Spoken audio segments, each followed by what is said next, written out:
இஸ்லாமிய மார்க்கம் தான் இருக்கிறது என்று சொல்லி 2007, 2010, 2013, 2017 ஆகிய 4 கட்ட ஆய்வுகளின் பின்னாலும் பியூ ஆராய்ச்சி மையம் இதே கருத்தை வலியுறுத்தி இருந்தது. இதுவரைக்கும் உலகத்திலேயே அதிகமான இஸ்லாமியர்கள் வாழக்கூடிய நாடாக இருப்பது இந்தோனேஷியா. ஆனால் 2050 ஆண்டுகளை அடைகிற போது அதிகமான இஸ்லாமியர்கள் வாழக்கூடிய நாடாக இந்தியா தான் இருக்க போகிறது. இஸ்லாத்தை நோக்கி ஏன் கவரப்படுகிறார், அவர் இஸ்லாத்திற்கு வருவதற்கான காரணங்கள் என்ன என்று சொல்லி அவங்க துல்லியமான ஒரு 5 காரணங்களை பட்டியலிட்டிருக்கிறார்கள். கடந்த காலங்களில் நபிகள் நாயகம் ஸல்லல்லாஹு அலைஹி வஸல்லம் அவர்களையே கார்ட்டூன் சித்திரங்களாக வரைந்து இவர்தான் முஹம்மது ஸல்லல்லாஹு அலைஹி வஸல்லம் என்று கிண்டல் செய்த காட்சிகள் நடந்தேறியது. டென்மார்க்கினுடைய ஷார்லி ஹெப்டோ பத்திரிகை தான் முதன்மையாக இதை செய்ததையும் நாம் அறிவோம். சர்வதேச அளவில் இது மிகப்பெரிய சர்ச்சையாக மாறியது. காசாவிலே யுத்தம் நடைபெற்றால் பாதிக்கப்படுகிற மக்களே தீவிரவாதிகளாக சித்தரிக்கப்படுகிறார்கள். ஒருவர் இஸ்லாத்தை ஏற்றுக்கொள்வதற்கு எந்த சடங்கும் கிடையாதுங்க, எந்த சாஷ்டாங்கமும் கிடையாதுங்க, நீங்க எந்த ஒரு காரியத்தையும் பண்ண வேண்டிய அவசியமே கிடையாதுங்க. லா இலாஹ இல்லல்லாஹ் முஹம்மதுன் ரசூலுல்லாஹ் என்கிற ஒரே ஒரு வார்த்தையை சொல்லிவிட்டாலே அவர் இஸ்லாத்தை ஏற்றுக்கொண்டவராக கணிக்கப்படுகிறார். சிறை கைதிகளில் பல பேர் இஸ்லாத்தை ஏற்றுக்கொள்கிறார்கள் என்கிறது அந்த ஆய்வு. ஏன் சிறை கைதிகள் இஸ்லாத்தை ஏற்றுக்கிறாங்க என்று பார்க்கும்போது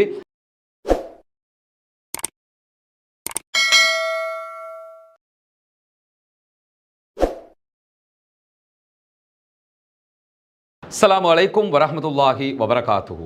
ஏக இறைவனுடைய அமைதியும் கருணையும் நம் அனைவர் மீதும் உண்டாகட்டுமாக என்கிற உயரிய பிரார்த்தனைகளோடு புனிதமிக்க ரமலானுடைய மாதத்திலே முதலாவது நோன்பை நோற்றவர்களாக இன்றைய இஃப்தாருடைய நிகழ்விலே நாம் அத்தனை பேரும் அமர்ந்து கொண்டிருக்கக்கூடிய இந்த நிலையில் இஸ்லாமிய மார்க்கம் தொடர்பான மிக முக்கியமான பல செய்திகளை இந்த நேரத்திலே உங்களோடு பேசலாம், உங்களுக்கு தெரிவிக்கலாம் என்கிற அடிப்படையில் தான் இந்த வீடியோக்கள் ஒளிபரப்பப்படுகிறது. குறிப்பாக நமக்கெல்லாம் தெரியும், உலகம் முழுவதும் எப்பொழுதும் பேசுபொருளாக இருக்கக்கூடிய ஒரு விவகாரம் இருக்கும்னா முஸ்லீம்கள், இஸ்லாமியர்கள், இஸ்லாம், திருமறை குர்ஆன், முஹம்மது நபி ஸல்லல்லாஹு அலைஹி வஸல்லம் என்கிற இந்த வார்த்தைகள் எப்பொழுதுமே பேசப்படக்கூடிய ஒன்றாகவே இருக்கிறது. அதற்கான பல காரணங்களும் இல்லாமல் இல்லை. இப்படியான நிலையில தான் இந்த ரமலானுடைய காலகட்டத்திலே நாம் 2 தலைப்புகளூடாக இது தொடர்பான பல செய்திகளை உங்களுக்கு மத்தியிலே கொண்டு வந்து சேர்ப்பதற்கு தயாராக இருக்கிறோம். அதிலே முதலாவது தலைப்பாக 15 நாட்கள் ஒளிபரப்ப இருக்கிற தலைப்பு என்னன்னு சொன்னா, மகிழ்ச்சியை தேடிய மனிதர்கள் என்கிற தலைப்பில் இஸ்லாமிய மார்க்கத்தை ஏற்றுக்கொண்ட, இஸ்லாத்தை புரிந்து கற்று அதன்பால் ஈர்க்கப்பட்ட பிரபலமான 15 பேருடைய வரலாறுகளை பார்க்க இருக்கிறோம். அதே நேரத்தில் நபித்தோழர்கள் எப்படி இந்த இஸ்லாமிய மார்க்கத்தின்பால் கவரப்பட்டார்கள் என்பது தொடர்பாக தனியாக வரலாற்று நாயகர்கள் என்கிற தலைப்பில் இன்னும் ஒரு 15 உரைகளையும் பார்க்க இருக்கிறோம். இந்த 2 உரைகளுமே நம்முடைய Rasmin MISC updates, Rasmin MISC news என்கிற 2 யூடியூப் சேனல்களையுமே ஒளிபரப்பாக இருக்கிறது. அது மட்டுமல்லாமல் இந்த 2 தலைப்புகளும் ஒரு நாள் இஸ்லாத்தை ஏற்றுக்கொண்ட பிரபலங்களுடைய வரலாறு ஒளிபரப்பப்படுகிற அதே நேரம் மறுநாள் இஸ்லாத்தின்பால் ஈர்க்கப்பட்ட நபித்தோழர்கள் ஒருவருடைய வரலாற்று நிகழ்வு பேசப்பட இருக்கிறது. பெரும்பாலும் 20 நிமிடங்களுக்குள்ளாகத்தான் இந்த உரைகளையும் நாம் அமைக்க இருக்கிறோம். இந்த உரைகளை தொடர்ந்து பார்ப்பது மட்டுமல்லாமல் அனைத்து சகோதரர்களுக்கு மத்தியிலையும் இதை கொண்டு போய் சேருங்கள் என்கிற பணிவான கோரிக்கையோடு இன்றைய உரையை நாம் ஆரம்பிக்க இருக்கிறோம். இஸ்லாத்தை தாய்மதமாக ஏற்றுக்கொண்டு இஸ்லாத்திற்குள் நுழையக்கூடிய சகோதரர்கள் அவர்கள் எப்படி இஸ்லாத்திற்கு வருகிறார்கள், எப்படி கவரப்பட்டார்கள் என்பதை பார்ப்பதற்கு முன்பதாக இஸ்லாமிய மார்க்கம் உலக அளவில் எப்படி தாக்கம் செலுத்துகிறது என்பதை நாம் அறிந்து கொள்ள கடமைப்பட்டிருக்கிறோம். அதிலே முதன்மையாக பியூ ஆராய்ச்சி மையம் வெளியிட்டிருக்கக்கூடிய ஆய்வறிக்கையை நாம் தெரிந்து கொள்ள வேண்டும். 2007, 2010, 2013, 2017 ஆகிய காலகட்டங்களில் பியூ ஆராய்ச்சி மையம் உலக மக்கள் தொகையில் யார் யார் என்னென்ன மதத்தை பின்பற்றுகிறார்கள், மதங்களுடைய வேகம் எப்படி இருக்கிறது என்பது தொடர்பான ஒரு சிறப்பான ஆய்வை வெளியிட்டிருந்தார்கள். இந்த 4 ஆய்வறிக்கைகளிலும் அவங்க திரும்ப திரும்ப சொன்ன ஒரு விஷயம் என்னன்னா, உலகிலேயே மிக வேகமாக பரவக்கூடிய மார்க்கமாக, கொள்கையாக, சித்தாந்தமாக இஸ்லாம் தான் இருக்கிறது என்பதை அறிவித்திருந்தார்கள். அது மட்டுமல்லாமல் 2070 ஆண்டுகளை அடைகிற போது உலகத்திலேயே மிக அதிகமான மக்களால் பின்பற்றக்கூடிய மார்க்கமாக, மதமாக இஸ்லாம் தான் இருக்க போகிறது, முஸ்லிம்கள் தான் அதிகமானவர்களாக இருக்க போகிறார்கள் என்பதையும் அதே ஆய்வறிக்கையில் சொன்னது மட்டுமல்லாமல் ஐரோப்பா 2050 ஆண்டுகளை அடைகிற போது 10% மக்கள் தொகை இஸ்லாமியர்களாக இருக்க போகிறார்கள் என்கிறது பியூ ஆராய்ச்சி மையம். 2010 அவர்கள் வெளியிட்டிருக்கக்கூடிய ஆய்வறிக்கையில் சொன்ன ஒரு செய்தி என்னன்னு சொன்னா, இதுவரைக்கும் உலகத்திலேயே அதிகமான இஸ்லாமியர்கள் வாழக்கூடிய நாடாக இருப்பது இந்தோனேஷியா. ஆனால் 2050 ஆண்டுகளை அடைகிற போது அதிகமான இஸ்லாமியர்கள் வாழக்கூடிய நாடாக இந்தியா தான் இருக்க போகிறது. அப்படி இந்தியா மாறுகிற போதும் இந்துக்களுடைய வளர்ச்சி விகிதத்தில் அவர்களுடைய எண்ணிக்கையில் எந்த குறைவும் ஏற்படாது என்பதையும் அதே ஆய்வறிக்கை சுட்டிக்காட்டியிருந்தது. எனவே 2050களை அடைகிற போது இந்திய முஸ்லிம்களுடைய எண்ணிக்கை அதிகரிக்க போகிறது என்பது மிக தெளிவாக தெரிவது மட்டுமல்லாமல் தற்போதைய நிலையில் இந்திய முஸ்லிம்கள் சுமார் 20 கோடிக்கு அதிகமானவர்கள் இருக்கிறார்கள் என்பதையும் நாம் புரிந்து கொள்ள முடிகிறது. அதே போன்றுதான் பிரித்தானியா மற்றும் பிரான்ஸ்ல 2050 ஆண்டுகளை நாம் அடைகிற போது அங்குள்ள மக்கள் தொகையில் 50% கிறிஸ்தவர்களுடைய எண்ணிக்கை குறைவடையும் என்பதும் சொல்லப்பட்டிருக்கிறது. அதே ஆய்வறிக்கையில் 2050 ஆண்டுகளை அடையும் போது அமெரிக்காவில் இருக்கக்கூடிய மக்கள் தொகையில் 100 பேரில் 2 பேர் இஸ்லாமியர்களாக, முஸ்லிம்களாக இருப்பார்கள் என்பதுதான் இந்த ஆய்வறிக்கையினுடைய சாராம்சம் சுருக்கமாக இருக்கிறது. இப்படி உலகம் முழுவதுமே இஸ்லாமியர்களாக, முஸ்லிம்களாக வேறு ஒரு கொள்கையை, வேறு ஒரு சித்தாந்தத்தை பின்பற்றக்கூடியவர்கள் மாறுவதற்கான காரணங்கள் என்ன?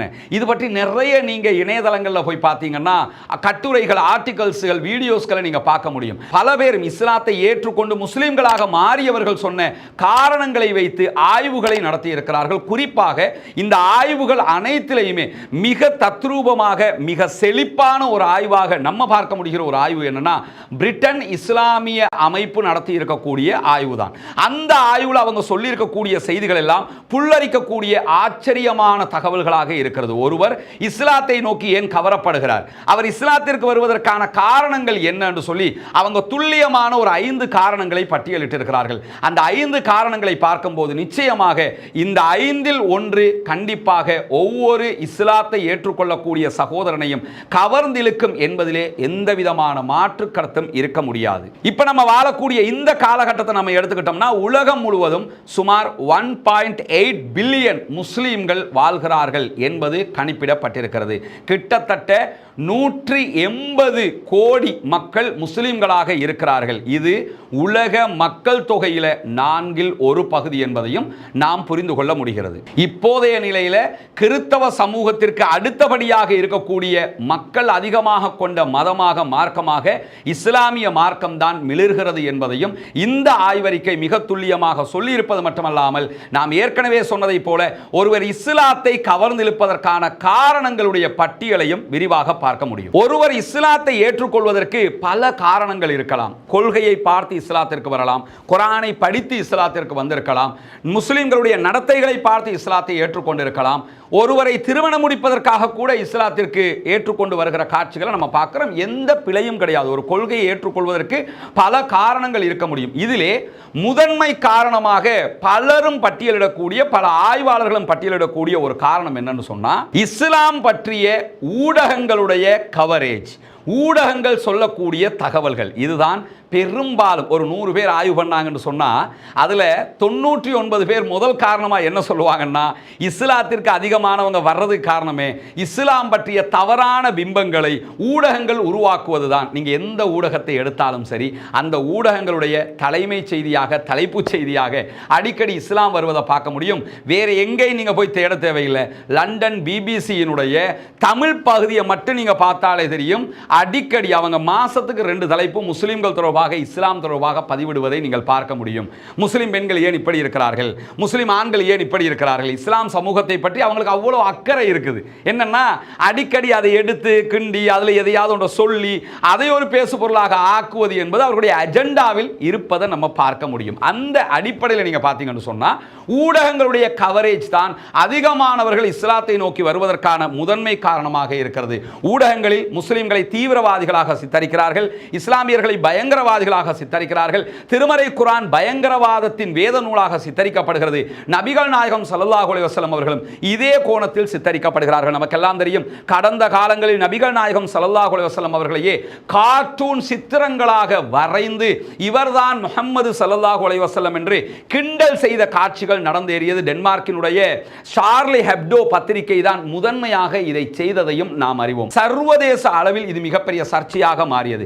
அதனைத் தொடர்ந்து இன்னசென்ஸ் ஆஃப் முஸ்லிம் என்கிற பெயரில் ஒரு திரைப்படமே எடுக்கப்பட்டு நபிகள் நாயகம் ஸல்லல்லாஹு அலைஹி வஸல்லம் அவர்கள் கொச்சைப்படுத்துகிற முனைப்பு எல்லாம் நடந்தது. ஏன் நம்ம நாட்டில் கூட பல சந்தர்ப்பங்களில் இது மாதிரியான முயற்சிகள் நடைபெற்றிருக்கிறது, பல நாடுகளில் நடைபெற்று வருகிறது. இன்னும் சொல்ல போனால் இப்பொழுது உலகம் முழுவதும் நடக்கக்கூடிய பிரச்சனைகளில் மிக முக்கியமான ஒரு 3-4 பிரச்சனைகள் நடைபெற்று வருகிறது. ஒன்று, முதலில் காசாவில் நடைபெற்று வரக்கூடிய காசா அப்பாவிகளுக்கு எதிரான இஸ்ரேலுடைய தாக்குதல். இரண்டாவது, உக்ரைனில் நடைபெற்று வரக்கூடிய ரஷ்யா உக்ரைன் போராக இருக்கிறது. மூன்றாவது, சோமாலியா உள்ளிட்ட ஆப்பிரிக்க நாடுகளில் நடைபெறக்கூடிய யுத்தங்களாக இருக்கிறது. இதிலே உக்ரைன் ரஷ்யா போரை தவிர்த்துட்டீங்கன்னா மற்ற எல்லாமே ஏதோ ஒரு வகையில் இஸ்லாமியர்களோடு சம்பந்தப்பட்டதாக இருக்கும், முஸ்லிம் தேசங்களோடு சம்பந்தப்பட்டதாக இருக்கும் என்பதை நாம் அவதானிக்க முடியும். இந்த நிலையில ஊடகங்கள் இதை எப்படி சித்தரிக்கிறது? காசாவிலே யுத்தம் நடைபெற்றால் பாதிக்கப்படுகிற மக்களே தீவிரவாதிகளாக சித்தரிக்கப்படுகிறார்கள், ஈராக்கிலே கொல்லப்படுகிற மக்களே பயங்கரவாதிகளாக சித்தரிக்கப்படுகிறார்கள், ஆப்கானிஸ்தானிலே அழிந்த மக்களே தீவிரவாதிகளாக சித்தரிக்கப்பட்டார்கள், சோமாலியாவிலே கொல்லப்படுகிற அதே மக்களே பயங்கரவாதிகளாக ஊடகங்களால் பார்க்கப்படுகிறார்கள்.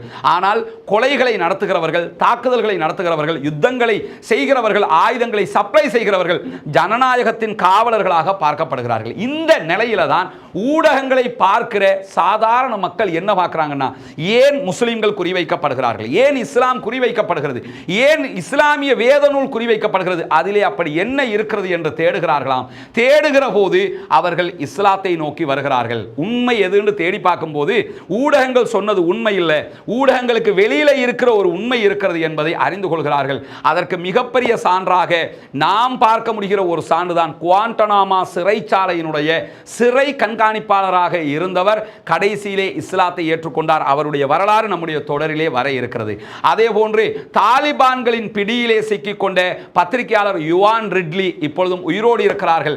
யுவான் ரிட்லி தாலிபான்களின் பிடியில் என்கிற ஒரு புத்தகத்தையே எழுதி வெளியிட்டுவிட்டு இஸ்லாமிய மார்க்கத்தை ஏற்றுக்கொண்டார்கள். இப்படி பல பேர் இஸ்லாத்தை நோக்கி வந்த வரலாறுகள் பின்னால் வர இருக்கிறது. இதற்கெல்லாம் காரணம் ஊடகங்களுடைய பார்வை என்பது முதன்மையாக சொல்லப்படுகிறது. இரண்டாவது காரணமாக பேசப்படுகிற மிக முக்கியமான காரணம் என்னன்னா, இஸ்லாத்தினுடைய போதனைகள் ரொம்ப எளிமையான போதனைகள் என்று பல பேரும் கருத்து சொன்ன ஒரு காட்சியை கேம்பிரிட்ஜ் பல்கலைக்கழகம் ஒரு ஆய்வறிக்கையினூடாக வெளியிட்டிருக்கிறார்கள். பியூ ஆராய்ச்சி மையமும் அதனை சுட்டிக்காட்டுகிறது. அது எப்படி அவர்கள் கவரப்படுகிறார்கள் என்று சொன்னால், எளிமையான தத்துவத்தை இஸ்லாம் சொல்கிறது. இஸ்லாத்தில் வெளியிலிருந்து பார்க்கும்போது அது கஷ்டம், இது கஷ்டம், துன்பப்படுத்துகிறார்கள், இன்னல்படுத்துகிறார்கள் என்று சொன்னாலும் முஸ்லிம்கள் இஸ்லாத்தை அறியாமல் அதை செய்கிறார்களே தவிர இஸ்லாம் அப்படி யாரையும் துன்பப்படுத்தவில்லை. குறிப்பாக இஸ்லாத்தினுடைய ஏகத்துவ தத்துவ கொள்கையே மிக எளிமையானது என்று கேம்பிரிட்ஜ் பல்கலைக்கழகத்தினுடைய ஆய்வறிக்கை சொல்கிறது. என்ன எளிமையான தத்துவம் என்றால், லா இலாஹ இல்லல்லாஹ் முஹம்மதுன் ரசூலுல்லாஹ். ஒருவர் இஸ்லாத்தை ஏற்றுக்கொள்வதற்கு எந்த சடங்கும் கிடையாதுங்க, எந்த சாஷ்டாங்கமும் கிடையாதுங்க, நீங்க எந்த ஒரு காரியத்தையும் பண்ண வேண்டிய அவசியமே கிடையாதுங்க. லா இலாஹ இல்லல்லாஹ் முஹம்மதுன் ரசூலுல்லாஹ் என்கிற ஒரே ஒரு வார்த்தையை சொல்லிவிட்டாலே அவர் இஸ்லாத்தை ஏற்றுக்கொண்டவராக கணிக்கப்படுகிறார். அல்லாஹுவை தவிர வேறு எந்த கடவுளும் கிடையாது, அவன் மட்டும்தான் ஏக இறைவனாக இருக்கிறான். அதே நேரத்தில் முஹம்மது நபி ஸல்லல்லாஹு அலைஹி வஸல்லம் அவர்களை நான் இறைவனின் இறுதி இறை தூதராக ஏற்றுக்கொள்ளுகிறேன் என்று சாட்சி பகர்கிறேன் என்று ஒருவர் சொல்லிவிட்டால் அவர் இஸ்லாமியனாக மாறிவிடுகிறார். ஈஸியான கடவுட்கொள்கை, யாருமே துணைக்கு நிற்க வேண்டிய கடவுள் அல்ல, இன்னொருவர் போய் பரிந்துரைக்க வேண்டிய கடவுட்கொள்கையை இஸ்லாம் எங்கேயுமே சொல்லல. கடவுள்கிட்ட லேசா நீங்க போயிட முடியாது, நீங்க போகணும்னா உங்களுக்கு வேறொருத்தரை கூட்டிக்கிட்டு தான் நீங்க போகணும் என்கிற தத்துவத்தை எல்லாம் இஸ்லாம் சொல்லவில்லை. நீங்களே நேரடியாக கடவுளிடத்தில் கேளுங்கள், நீங்களே உங்கள் கோரிக்கைகளை முன்வையுங்கள், முகமது நபி எதை சொல்லி இருக்கிறாரோ அதை பின்பற்றுங்கள். இந்த தத்துவ கொள்கை பல பேரையும் கவர்ந்து இழுக்கிறது என்கிறது இந்த ஆய்வு செய்திகள். அன்பிற்கினிய சகோதர சகோதரிகளை நம் அனைவர் மீதும் ஏக இறைவனுடைய அமைதியும் கருணையும் உண்டாகட்டுமாக. அஸ்ஸலாமு அலைக்கும் வரஹ்மத்துல்லாஹி வபரகாத்துஹு. இன்னைக்கு நம்ம நிற்கக்கூடிய இந்த பகுதி இலங்கையினுடைய கிழக்கு மாகாணத்தின் ஆரம்ப புள்ளியாக இருக்கக்கூடிய பொத்துவில் சர்வோதயபுரம் ஹிஜ்ரா நகர் என்கிற பகுதிகளில் தான் நம்ம நிற்கிறோம். நமக்கு பின்னாடி ஒரு முக்கியமான வீடியோக்கள் சிலது காண்பிக்க இருக்கிறோம். அதை நீங்கள் பார்க்கும்போது நம்ம என்ன சொல்ல வர்றோம்ங்கிறது முழுமையாக தெரியும்.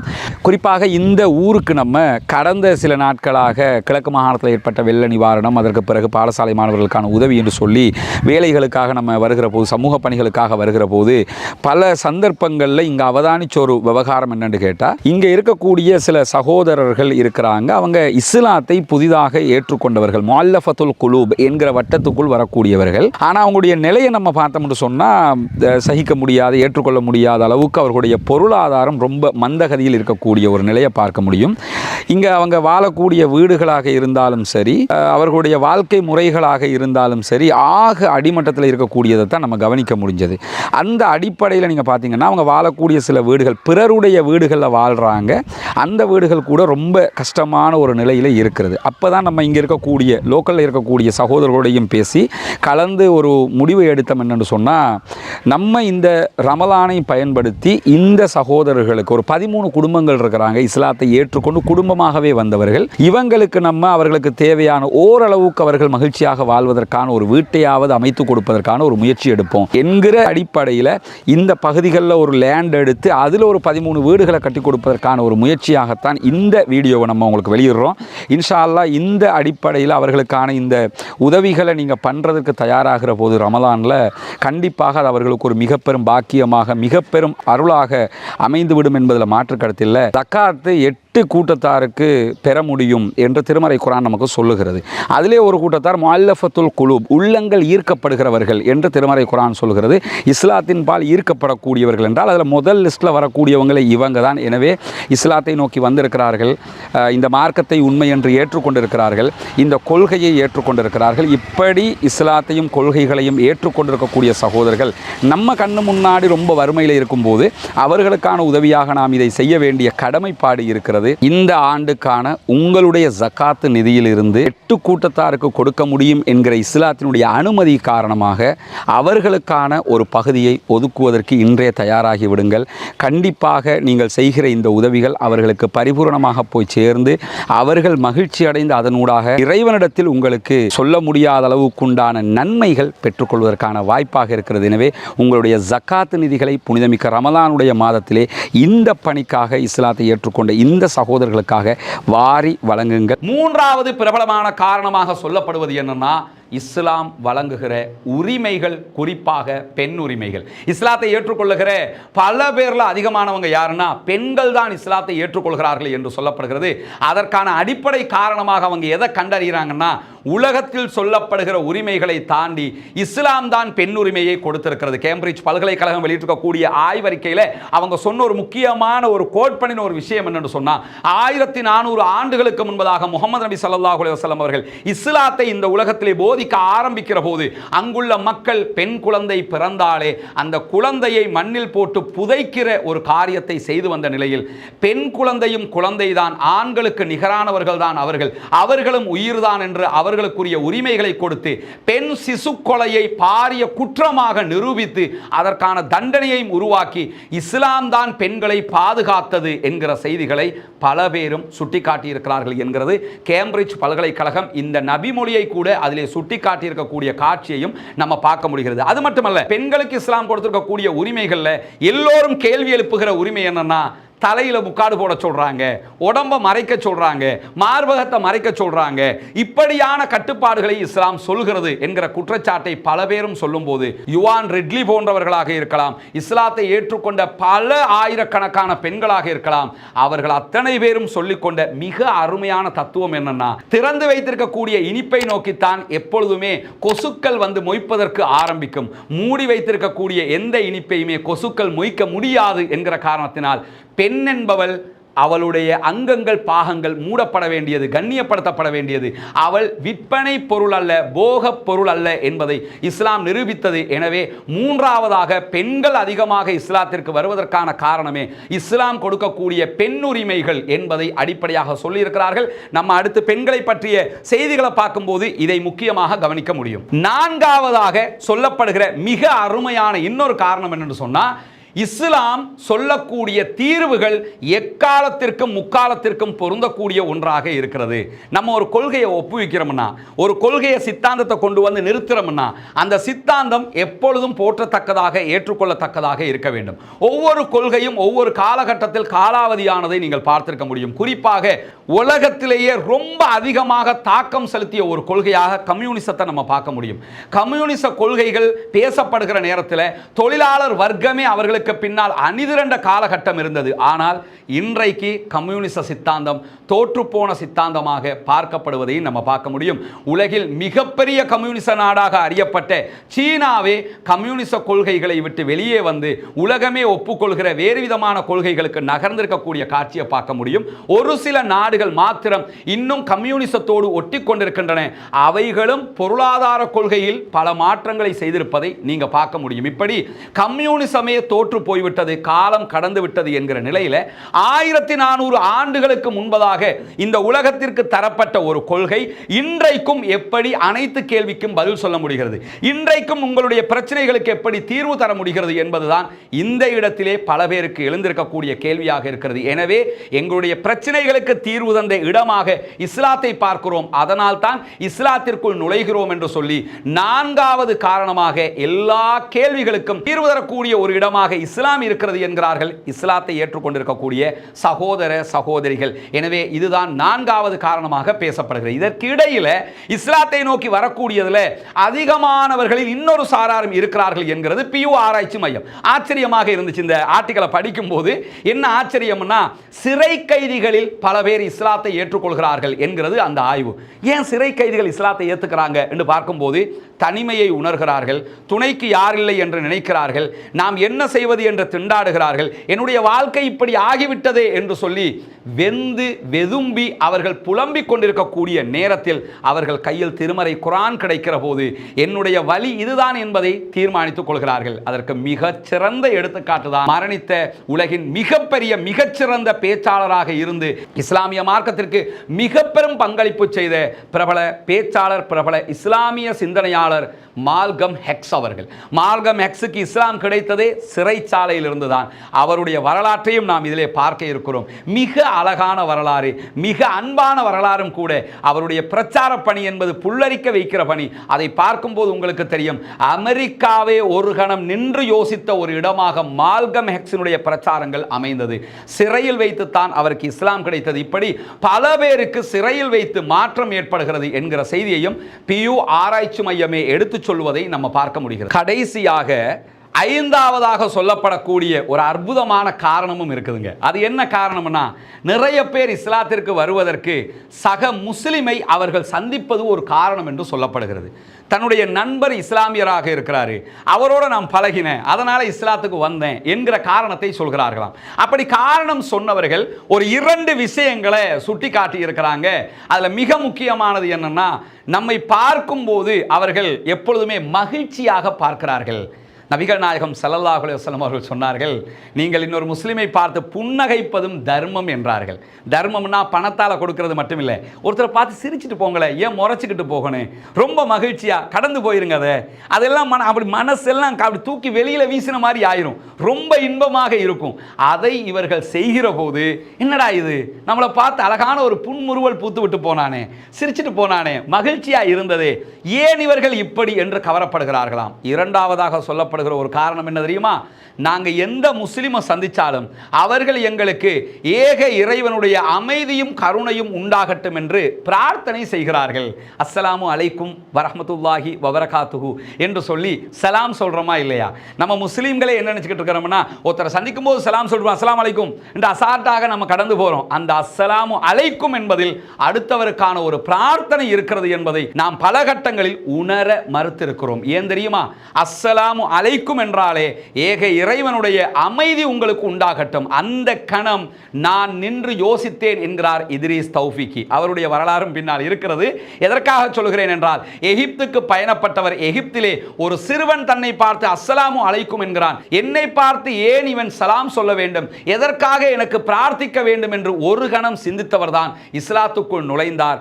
என்ன காரணம் என்று சொன்னால், எங்களுக்காக பிரார்த்திக்கக்கூடிய இவர்கள் எங்களை கொல்லுவார்களா, எங்களுக்காக துஆ செய்யக்கூடிய இவர்கள் எங்களுக்கு எதிராக நிற்பார்களா? எங்களை வாழ்த்துகிற இவர்கள் எங்களை அழிக்க வேண்டும் என்று நினைப்பார்களா? நிச்சயமாக அது நடக்காது. இது இவர்கள் மீது கட்டப்படுகிற பொய்யான பிம்பம் என்பதை உணர்ந்து கொள்கிறார்கள். எனவே இஸ்லாத்தை நோக்கி வருகிறார்கள் என்று இப்படி 5 காரணங்களை அழகாக ஒப்பிட்டு காட்டுகிறார்கள் சர்வதேச ஆய்வாளர்கள். உலகம் முழுவதும் இன்றைக்கு அமெரிக்காவாக இருக்கலாம், பிரித்தானியாவாக இருக்கலாம், கனடாவாக இருக்கலாம், இந்தியாவாக இருக்கலாம், வெஸ்டாக இருக்கலாம், சவுத்தாக இருக்கலாம், எந்த பகுதியாக இருந்தாலும் அதிகமாக இஸ்லாத்தை நோக்கி மக்கள் கவரப்படக்கூடிய ஒரு நிலை உருவாகி இருக்கிறது. இஸ்லாம் அவர்களை ஈர்த்து எடுக்கிறது என்பதை நாம் தொடர்ந்து அவதானிக்க முடிகிறது, பார்க்க முடிகிறது. இதில் ஆச்சரியம் என்ன தெரியுமா? முஸ்லீம்கள்னாலே நிறைய அரபு நாடு இருக்குதானே, அதனால முஸ்லீம்கள் அதிகம்னு நம்ம நினைச்சுக்கிட்டு இருக்கிறோம். அந்த பிம்பமும் போலியானது என்பதை புரிந்து கொள்ளுங்கள். உலகிலேயே அரபு இஸ்லாமியர்கள் 15% தான் இருக்கிறார்கள். மற்ற அத்தனை பேரும் மிடில் ஈஸ்டுக்கு அவுட்ல இருக்கக்கூடியவங்க, அவுட் ஆஃப் மிடில் ஈஸ்ட்ல இருக்கக்கூடியவங்க. எனவே மிடில் ஈஸ்ட்ல மக்கள் அதிகமாக இருக்கிறாங்க, அதனால இஸ்லாமியர்கள் அதிகம்னு புரிஞ்சுக்கிறாங்க. இஸ்லாமிய மக்களுடைய சனத்தொகையில் வெறும் 15% தான் மத்திய கிழக்கு அரபு நாடுகளில் இருக்கக்கூடிய அரபு இஸ்லாமியர்களாக இருக்கிறார்கள். மற்ற அத்தனை பேருமே அதற்கு வெளியிலே இருக்கக்கூடியவர்கள், இஸ்லாத்தை கற்று புரிந்து அதை ஏற்றுக்கொண்டு உள்ளே நுழையக்கூடியவர்கள். குர்ஆனுடைய ஈர்ப்பு சக்தி அப்படிப்பட்டது, நபிகள் நாயகத்துடைய கொள்கைகளுடைய தாக்கம் அப்படிப்பட்டது. அதனால் தான் இவ்வளவு பேர் இஸ்லாத்திற்கு வருகிறார்கள். இன்ஷா அல்லாஹ் நாளை முதல் இஸ்லாத்தை ஏற்றுக்கொண்ட பிரபல மனிதர்களுடைய வரலாறுகளை பார்க்க இருக்கிறோம். அதிலே முதன்மையாக நம்ம பார்க்க இருக்கக்கூடிய ஒரு அற்புதமான வரலாறு என்னவென்று சொன்னால், தமிழகத்திலே தென்கோடியிலே தற்போது இருக்கிற தென்காசி மாவட்டம், முன்னாள் திருநெல்வேலி மாவட்டத்தினுடைய மீனாட்சிபுரம் என்கிற இன்றைக்கு ரஹமத் நகராக அறியப்படுகிற அந்த கிராமமே இஸ்லாத்தை மொத்தமாக ஏற்றுக்கொண்டார்கள். முழு ஊரே இஸ்லாத்தை ஏற்றுக்கொண்ட ஒரு வரலாற்று நிகழ்வை பார்க்க இருக்கிறோம். நானே அந்த பகுதிகளுக்கு நேரடியாக சென்று அந்த மக்களோடு பேசி அது தொடர்பான வீடியோக்களை பதிவு செய்திருக்கிறோம். நாளைய தினம் இன்ஷா அல்லாஹ் அந்த வீடியோக்களை இஃப்தாருடைய நேரத்திலே பார்ப்பதற்கு தயாராகுங்கள். அந்த மக்களுக்காகவும் பிரார்த்தனை செய்யுங்கள், எமக்காகவும் பிரார்த்தனை செய்யுங்கள். வாஹிர் தஅவானா அல்ஹம்துலில்லாஹி ரப்பில் ஆலமீன்.